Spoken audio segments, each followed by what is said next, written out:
Pleasure to be with you.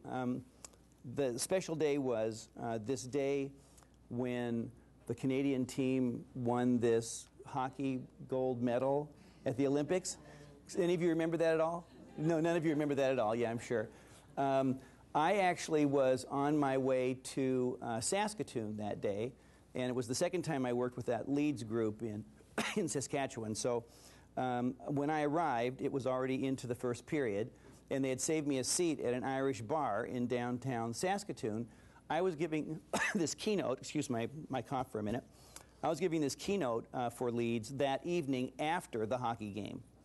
So they sat me down, and I was watching the big screen TV, and everyone was drinking some very good beer and other things. And when the American kiddo scored that goal at the end of the third period, all of the air was sucked out of the bar, as you could imagine. No one breathed. It was almost like at that break to the overtime, the hockey people in Canada went to Sidney Crosby and said, "Now, you know the script says that you're supposed to score the winning goal and Canada's supposed to get the gold medal, so would you like to get it over with? This is enough." And so when he did that, it was just the most amazing experience for me. The kind of joy that the people in the bar showed, and the kind of, if I may say the word, patriotism that the people showed then when they stood up and sang "O Canada," touched me in a deep place.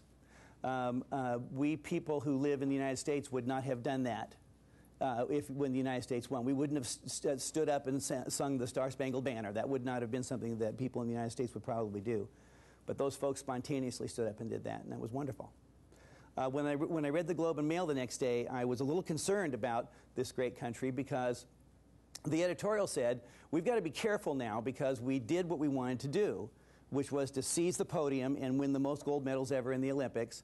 Now we're acting like people from the United States, and we'd better stop it because we're going to end up being like people of the United States, and we certainly don't want to do that, you know. And I thought that was a good comment as well. But that was a wonderful day. I've gotten to know folks from the Regina School District, and they are doing RTI as well as anyone in the world. If you want to know of a place to think about taking a look at, take a look at their website and take a look at what they're up to. They really are doing a nice job. It's also a real honor for me to be in Ontario, and the reason for that is one of my heroes forever will be a man named Michael Fullan, F-U-L-L-A-N, and how many of you know who Fullan is? Because he's from around here, of course, and he is the world's expert in educational change. How many of you have read more than one book of Fullan's books? Raise your hands if you have. Okay, I'll show you the book list that I've prepared here in a minute. But in the latest one that I've read, it really turned me on. It's called All Systems Go, and it was just published. How many of you have read that book? Published by Corwin. It's on the book list that I've given you. In that book, he says the only way we're going to ever make any difference for the education of kids is when all systems actually work together. And he gives several examples internationally, one in Great Britain, another one in this particular province of Ontario. And what the leadership in the province finally said in Ontario was, enough is enough, we're all going to work together, let's go do it together. And let's figure out how to get all systems to work in the same way to be able to educate kids. And the increase in achievement in mathematics and in reading has been tremendous in this province. And so it's an honor to be here for that reason as well. He did give one example of a time in one district in the United States where it actually worked. And that was the district called Long Beach, California, Long Beach Unified School District. And I'll tell you a little bit more about that place and what happened there as well, because one of the real heroes in the RTI movement in the United States, Judy Elliott, was the Associate Superintendent for Special Services back when this was all going on, and I'll tell you all about that as well. My job takes me around the United States and Canada mostly right now, dealing with this issue of response to intervention, and I'm working with lots of provinces and states and school divisions and school districts and schools, helping them to see the power of this idea. This idea is one that, in my 40-year career as an educator, is making me more excited than I've ever been as an educator. Because it's finally true that people who are working in general education are saying the same thing that people who are working in specialized parts of education are saying. And that's not happened before in my career. And it's a really wonderful moment. And as I look around the world on the internet, it seems that there's a lot of action about this idea of how do we reconceptualize the way we deliver services into a multi-tier system of support for kids, so that whatever it is that they need based on the data that we collect, we provide it. We stop making decisions on the basis of tradition. We stop making decisions on the basis of the conditioning that everyone in this room and around Canada who might be watching has based on your pre-service training. And I promise you, all of you, no matter where you are in your training, you are being conditioned or you have been conditioned by the people who have provided the training for you. It's not they're being nasty, but that's what's happened. I went to school in Southern California for my bachelor's and master's. I did not go to the University of Spoiled Children, as we like to call it at UCLA. That's the University of Southern California. Did I say spoiled children? Yeah, they are the University of Spoiled Children. But I went to the University of California at Los Angeles, and that was fun. But all of my professors for my bachelor's degree in psychology and my master's in school psychology all could trace their lineage back to one professor at Harvard University named B.F. Skinner. And as old as I am, it wasn't too much behind them that B.F. Skinner was practicing his craft at Harvard. The result of that was that I walked out with my master's with a sense that the good Lord had given me the wisdom to be a behaviorist. And it was only 20 years or so that it took for me to finally understand that the good Lord did not give me that wisdom. I was conditioned to be a behaviorist, and if you know about behaviorism, you know how weird that statement is. Because for 7 years at UCLA, I answered every question on every Blue Book exam as a behaviorist because I wanted an A. Now that has happened to everyone who is a part of this presentation and anyone who is a professional who has had any kind of training. The problem with that is that you get yourself stuck in a paradigm about the way the world works. And then if you begin to gain some influence and authority in some kind of a leadership position, you extend that bias, that paradigm, to other people. And sometimes then you begin to make decisions about kids based on the paradigm rather than based on the data that you're collecting. So I really want you to think about that notion. If you're going to be a leader in the context of this thing called response intervention, or RTI, you've really got to get yourself focused on a new paradigm, and the paradigm is, I'm going to make every decision based on the data.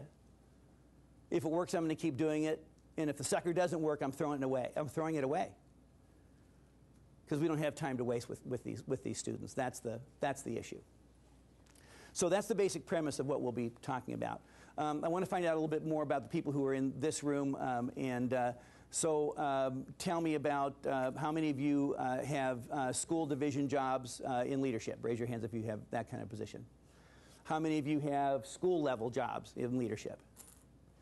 How many of you are in a training program becoming leaders? How many of you are teachers? How many of you are, we call them school psychologists in the United States, but how many of you are psychologists? Any of you? Counselors? Other people, technology people? Of course, that's one reason why you're here. Are there other people who haven't raised their hands who would like to say why they're here? Or are you here in a clandestine sort of a undercover way? You are being streamed. Yeah, so be careful, be very careful what you say. So tell me about other people who are here. What other positions are here in the room? Yes? We work in early intervention. Oh, in early intervention. And does that mean for littler kids, or does that mean working earlier with kids before they have to go to a specialized program? It's a government-funded program called the Web-Based Teaching Tool. Okay. And it's designed for students from JK through to grade 2. Okay, great, thank you. So it's universal within the regular classroom before. Cool. How many of you work in that kind of an arena? Just one of you? Yeah, two? Okay. Other people in the room? Yes? I go into schools and teach about autism. Oh, cool. I have autism myself, but I'm not actually a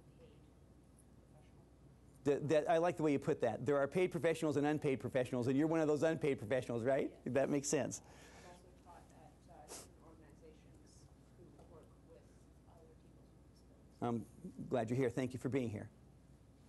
A rehab therapist in the brain injury. Great. So rehab therapist in brain injury is a specialty. Okay.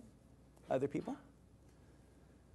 We won't ask the rest of the people in Canada who are involved with this what they do for a living. Yes. Good. Uh-oh. There's always a speech-language pathologist in every one of my workshops, so I hope I articulate well. That's the key issue now. I've got to be very careful. All right.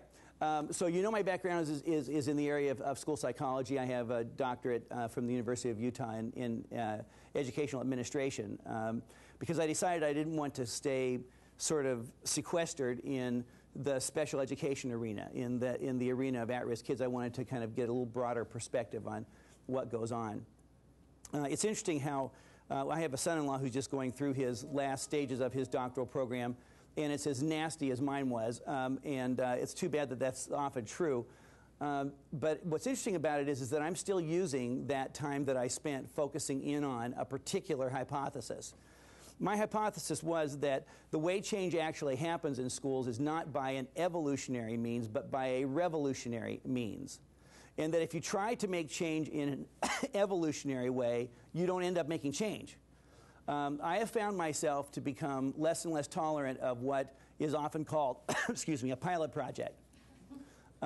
Pilot projects do not very often, if at all, generalize out to the full system for change.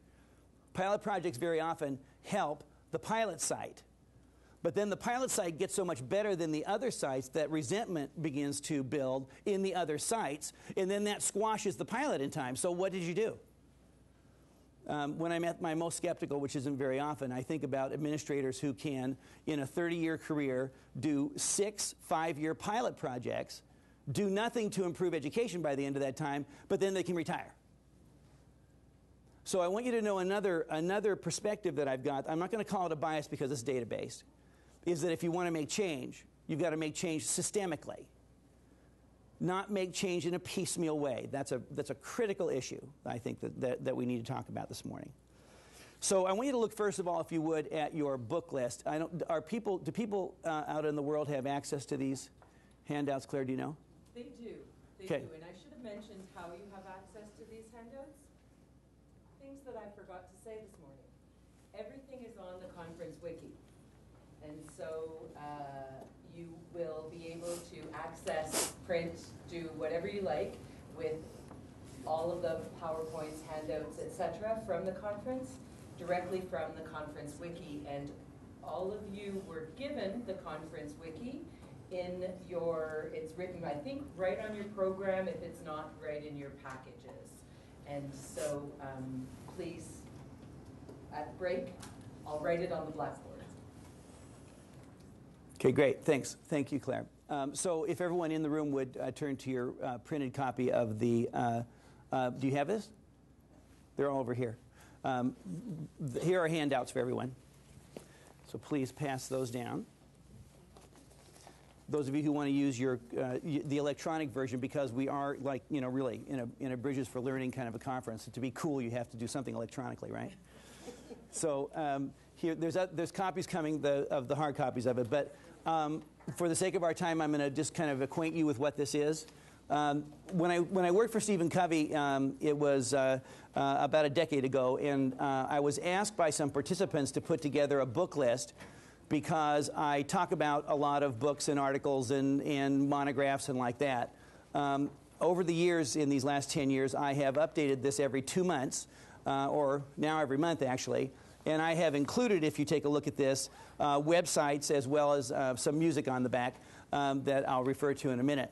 But what this book list is my latest compilation of this, and I hope you'll find it useful for yourself. It should say April 2010 on the top.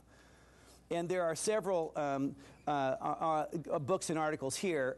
Excuse a little chauvinism that's a little U.S. focused on this, since most of my work is in the U.S., there's a lot of stuff here that relates to some of the things that are going on in the U.S. What I am finding interesting about being U.S.-based is this. I am, as you are, I am proud to be a citizen where I live. I am. And I am also sick and tired of our country saying we're the best at things that we're not the best at. Healthcare is an example of that. The only thing that we're the best at in terms of healthcare is how much people pay, which is the most per person of anyone in the world. In education,